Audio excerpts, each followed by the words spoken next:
Hey guys, just a quick little thing before this video starts. I have Twitter and Instagram, so go follow me. Please, I want followers. Thank you. Bye. Alright, what's going on guys? It's Abus here, and today, as many of you guys have been asking, I'm going to be making kind of a beginner's guide to the Culling.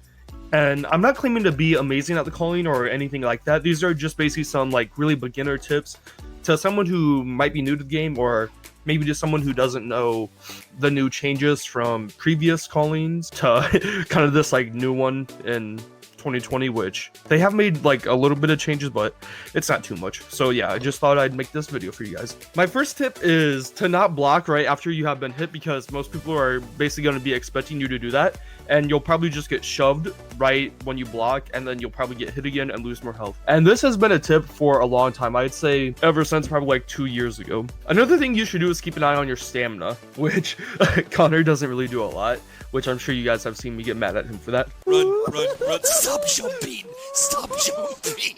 You have no stamina. Why do you always run out of stamina? I like how you died and you blame my stamina. So jumping gets rid of about 10 stamina, so I would say really don't jump. There's not really a lot of reason to jump in the Culling. It might make you a little bit faster, but it's really not worth it losing that 10 stamina.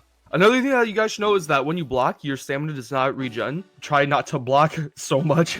I know it might be kind of hard in battles. Also, crouching makes you regen your stamina faster than if you were just, let's say, just standing in place. So the next tips I have are for crafting. When I play, I don't really like to take the game too serious, but if you want to have the upper hand on a lot of fights, you should make a crafted knife at the start. You can make a crafted knife by just getting a rock and another rock and then crafting it. I don't think it takes too much funk, so you should be able to get it right when you spawn. Another thing I personally like to do is create a lot of crafted explosives. You do this by getting a branch and then going up to a red barrel, and you can create it. I think they cost 12 funk each, which I think it's always really good to have explosives in a battle because, well, it can give you an upper hand. And yeah, it just basically like really like freaks people out when they just have a big explosion in their face. Now, let's say you don't really want to get too close to people and you want to have like some range. You can create a crafted bow by combining a spear and a branch. A spear you can create with a knife and a branch. So that would give you the spear, and then you just need another branch. Finally is a really easy way to get some armor. If you get 2 sticks and create a crafted bandage and then get another stick, it'll give you a satchel, and then you can go up to a rock and create some armor. Now I'm going to give you guys some tips on weapons and which weapons, in my opinion, are like the best in each category. So like tier 1, tier 2, and tier 3, and tier 4. In tier 1, I'd say the best weapon is the Tanto knife because it can be swung fast. I think it might have the fastest swing in tier 1. And it has a pretty high drip per second, which that means that people will lose health after you hit them due to bleeding. So I think it has like a 0.7 or something like that, which means that they will lose 0.7 of their health after you hit them. So let's say you're in a fight and then you stab someone with the Tanto knife and then you run away for like 10 seconds, then they will lose, I think, about 8 health if my math is right there. The best weapon in tier 2 is the saber, once again, because it has a pretty good drip per second and you can swing it fast. I don't know, I'd say that there's not really too many good weapons in tier 2. Tier 3 is really hard though because there is a lot of good weapons.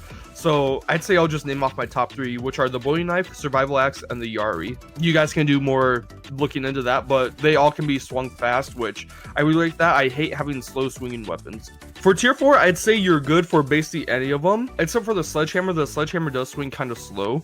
I'd say the best, in my opinion, is the katana, because even though it has the least amount of damage in the class with 26, the drip per second is really good. It's 1 drip per second. So let's say you hit someone for the full 26 damage, and you don't get a hit on them for another, let's say, 4 seconds, you still do 30 damage to them since the drip per second.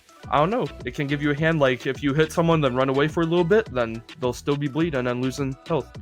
Now for just the last little part of this video, I would like to give just some other little tips like the perks I use. I like to use Backpacker because it gives you a backpack off the start, which I don't really like wasting my time looking for a backpack.